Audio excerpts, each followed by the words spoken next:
invitado al doctor Emilio Pintos, profesor de la Universidad Católica Argentina, a hablar de un tema muy pero muy importante.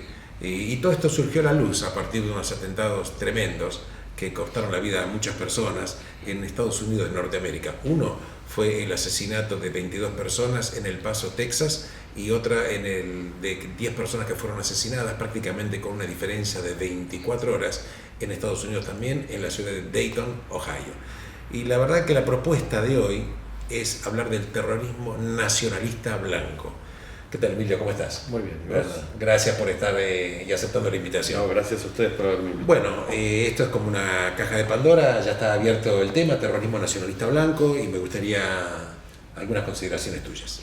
Yo creo que en general este tipo de tendencias siempre está basado sobre la incapacidad de tener empatía, de conocer al otro, y por lo tanto quien no toma el riesgo de conocer a otro automáticamente lo transforma en un desconocido peligroso. Entonces no tengo capacidad alguna de escuchar, de ver, de comprender sus posiciones y sus puntos de vista, con lo cual diría que la gran nota es la intolerancia. En el caso del Paso puntualmente se da aparte un fenómeno que no deja de ser llamativo, que es que la argumentación que invoca el asesino es la inmigración mexicana, cuando en este caso se da, por lo tanto, una paradoja bastante insólita, porque en cualquier caso ese territorio es fundado inicialmente por los españoles, o sea, todo el territorio de Texas era parte del Virreinato de México.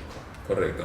Ahora es interesante lo que vos decís, porque es importante recordar a la gente que Estados Unidos y México tuvieron una guerra que prácticamente duró casi 2 años y que finalmente el día 2 de febrero de 1848 firman un tratado mediante el cual finalmente, luego del enfrentamiento militar, México resigna 2.400.000 kilómetros cuadrados y Estados Unidos le paga a México una cifra de $15 millones.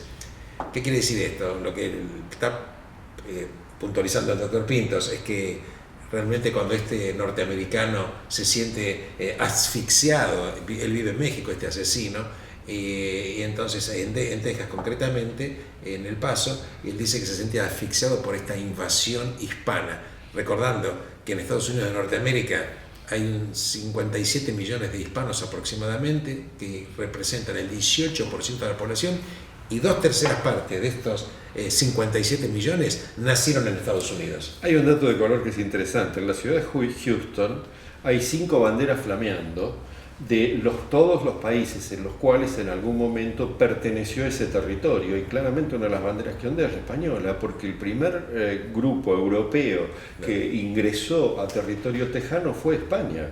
Y esto es un hecho histórico innegable, con lo cual la invasión de la hispandad, en realidad, uno lee la historia del Paso y fue fundada por un fraile franciscano de origen español, etcétera, vivió siempre mayoritariamente grupos hispanos, con lo cual parece muy paradójico, ¿no?, que él se sienta invadido cuando en realidad la historia le dice lo contrario, ¿no? Y en esta ciudad del Paso, 80% de los habitantes son de origen hispánico, así que, o español, claro.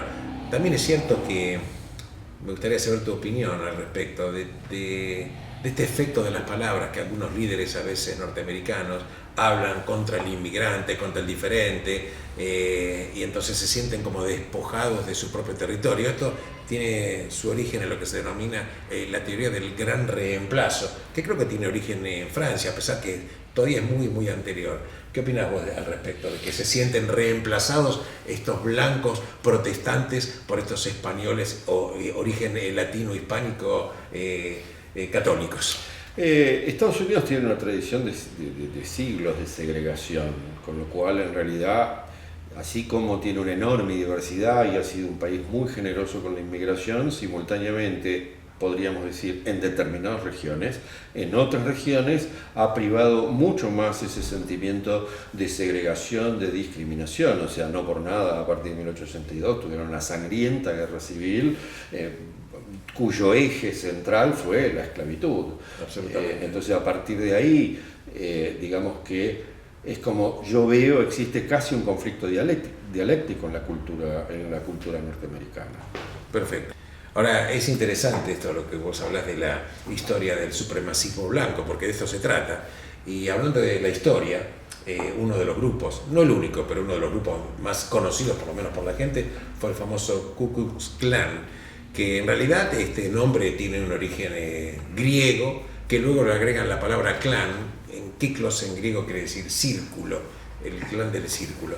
Lo concreto, este Ku Klux Klan aparece luego de la terminación de la Guerra de Secesión norteamericana en 1865 y bueno, se hizo tristemente célebre por ser antinegro, pero luego expanden, ¿viste? Se globalizan, son antinegro, antijudío, son homofóbicos y son anticatólicos, Sí, anticatólicos, son fuertemente anticatólicos, y esto forma parte de lo que se denominan los WASP, White Anglo-Saxon Protestant, como que lo fundante, lo básico también tenía que ser blanco anglosajón protestante, y se sienten también como que si bien empieza contra lo negro, es contra todo lo que no sea lo de ellos, o sea, ven al otro como si fuera diferente, a pesar de que Ku Klux Klan en 1915 hay una ley, digamos, Ku Klux Klan dura unos años, hay una ley que lo decreta, digamos, lo elimina, ¿sí? Como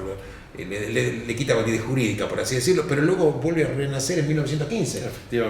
Efectivamente, y adquirió como un fenómeno de la moderna sistema de comunicación un desarrollo extraordinario a partir de la famosa película El nacimiento de una nación de Griffith. Absolutamente. Que le dio una proyección, llegó a un punto que tuvo más de 6 millones de miembros en Estados Unidos. Están escuchando lo que dice el doctor Pinto, más de 6 millones de miembros.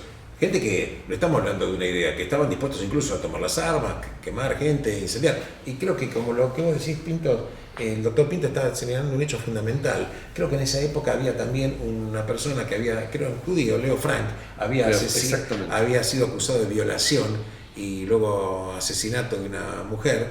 Y finalmente este hombre es linchado por los mismos miembros de Ku Klux Klan. O sea que la historia del supremacismo blanco ya viene de larga data. Tiene una gran tradición, sí. A mi entender, a ver, si yo busco un patrón común, yo no puedo dejar de asociar que los dos lugares donde emerge con mucha fuerza, fuera del caso de la Alemania del Tercer Reich, digamos, en los dos lugares fuera de ese ámbito que hice referencia, que surge con mucha fuerza el supremacismo blanco es en Estados Unidos y en Sudáfrica. Y los dos tienen una matriz común que es el calvinismo. Y cuando hablamos de calvinismo no estamos hablando de catolicismo. Estamos hablando de la Iglesia Reformada Holandesa, puntualmente en el caso de Sudáfrica, y de las iglesias calvinistas muy fuertes en Estados Unidos, y donde creen en la supremacía o el pueblo destinado por Dios en función de la doctrina de la predestinación de la fe. Claro. O sea, no deja de saber. La excepcionalidad. Para dar un ejemplo, creo que es bastante contundente. La persona que instaura como autoridad política en Sudáfrica el régimen del apartheid se llamaba Malan y era un pastor ordenado de la Iglesia Reformada Holandesa. Entonces, correcto, no deja de resultar muy significativo. ¿Y cuántos años duró el apartheid en Sudáfrica? Legalmente desde 1948 hasta 1992. 44 como años. consecuencia, sí, claro. 44 años. También hay una situación de sentirse excepcional. Ahora es interesante, ¿no? Porque así como México luego por tratados que hizo con Estados Unidos resignó parte del territorio, todo lo que es la parte del sur, hoy la parte sur de Estados Unidos, que en realidad el origen era diferente, no eran los descendientes del Mayflower, no, claro, por así decirlo. No. Pero también en Sudáfrica, los belgas, o el imperio belga, tampoco no era la población originaria tampoco de Sudáfrica, pero de todas maneras también se sienten excepcionales para aplicar un régimen espantoso, supremacista. A ver, cuando ellos se instalan en el sur de Sudáfrica, se instalan simplemente con el objeto de generar la producción agrícola necesaria. Puntualmente, el problema de las flotas marítimas era el escorbuto. Y el escorbuto es un déficit alimentario vitamínico. Entonces se instalan en eso como un punto intermedio hacia lo que eran las Indias Orientales, a los fines de evitar las enfermedades que era mortal el escorbuto, sigue siéndolo, pero a los fines de evitar que sus poblaciones se diezmaran. Entonces se instala la Compañía de Indias en el sur de Sudáfrica a ese solo efecto, con una prohibición absoluta de que tuvieran contacto con la población local. Ciudad del Cabo. Claro, lo que hoy va a ser Ciudad del Cabo, que después termina siendo conquistada por los ingleses. Bueno, eso es otra historia. Tenemos entonces, en definitiva, la supremacía, en este caso la supremacía blanca, se lee excepcional frente a otros pueblos, se lee superior, sí, claro. Y está abrazando también la idea de que todo lo que es diferente es peligroso. Sí, claro. Todo lo que es diferente está basado básicamente en la imposibilidad de aceptar la diferencia. Qué interesante, ¿no? Qué terrible, imposibilidad de aceptar la diferencia. Ahora, lo que está diciendo el doctor Pintos es tan fundamental que debería ser aceptado también por los líderes de las naciones, porque muchas veces los discursos que se enarbolan anti-inmigrante, echando la culpa muchas veces de los propios desatinos de los propios dirigentes, de ellos mismos o de los anteriores, siempre hay una idea de depositar en el diferente la culpa. Y atención, para que la gente muera físicamente, primero la gente es asesinada con las palabras. Por eso digo, cuando se habla de decir que son prácticamente ratas, que son la escoria, que nos quitan los trabajos, entonces la gente, algunos de ellos por lo menos, se sienten como invadidos, como oprimidos, como que están librando una especie de, como una guerra santa, por así decirlo, en tren de recuperar esta excepcionalidad. Donde yo me veo peligrar, la primera necesidad que tengo es buscar justificarlo, y lo hago a través de la deshumanización. El distinto no es en el único caso. Donde ha existido genocidios a lo largo del siglo XX, vemos que en general las víctimas han sido previamente deshumanizadas. Ustedes ven, por citar el caso de la historia más reciente, que fue el genocidio de Ruanda, los Hutus trataban a los Tutsis de cucarachas. Es interesante lo que dice el doctor Pinto, porque si vos matás un objeto, no tenés culpa, pero un ser humano, entonces lo deshumanizás. Los campos de concentración que le hacían a los judíos, le colocaban números, le colocaban el nombre, le colocaban un número. Es un paso, entre otros, de deshumanizar. Luego matar, exterminarlo es un objeto. Y siempre cuando se queman ideas, se enarbolan palabras, inevitablemente, y se queman libros, luego se empiezan a quemar personas. Ahora es tremendo esto que estamos hablando, ¿no? Porque en un mundo en el cual, por ejemplo, tenemos discursos supremacistas de echar culpas a los inmigrantes, y digo, esto pasa incluso en muchos países de Europa, estamos hablando de, puedo citar basta leer a Matteo Salvini, hoy a cargo del gobierno italiano, con relación a los balseros. Socio de la Liga del Norte, que tiene una ideología fascista total declamada. Estamos hablando de un tal Víctor Orbán, que también dice que Hungría no debe mezclarse absolutamente, que ellos lo dicen, que no quieren mezclarse con inmigrantes porque ellos tienen una idea de manejar el país y no quieren contaminarse con gente que sea diferente, y en algunos casos en algunos dirigentes de otros países de Europa. Esto está pasando. Ahora es curioso, parece que hemos vuelto a la época de las cavernas, porque el ser humano parece que aprendió a dominar la tecnología, pero no aprendió a dominar sus instintos. A ver, lo que sí es claro es que el manejo de las ciencias ha sido evidentemente una evolución importante del hombre. Ahora, el manejo de los criterios sociales y morales es distinto. Con lo cual, qué importante es esto, lo que dice el doctor Pintos.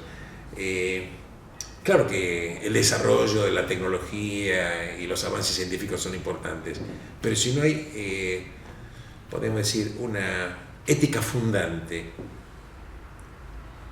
si no hay una ética fundante, una moral que tiene que tender a proteger lo sagrado que es la vida, prácticamente hacia dónde va la humanidad. Por eso yo creo que finalmente la vida consiste en tomar una gran decisión, saber siempre qué puentes cruzar y qué puentes quemar. Sí, coincido. La vida o la muerte. Gracias, doctor Pintos. No, por favor, gracias a ustedes.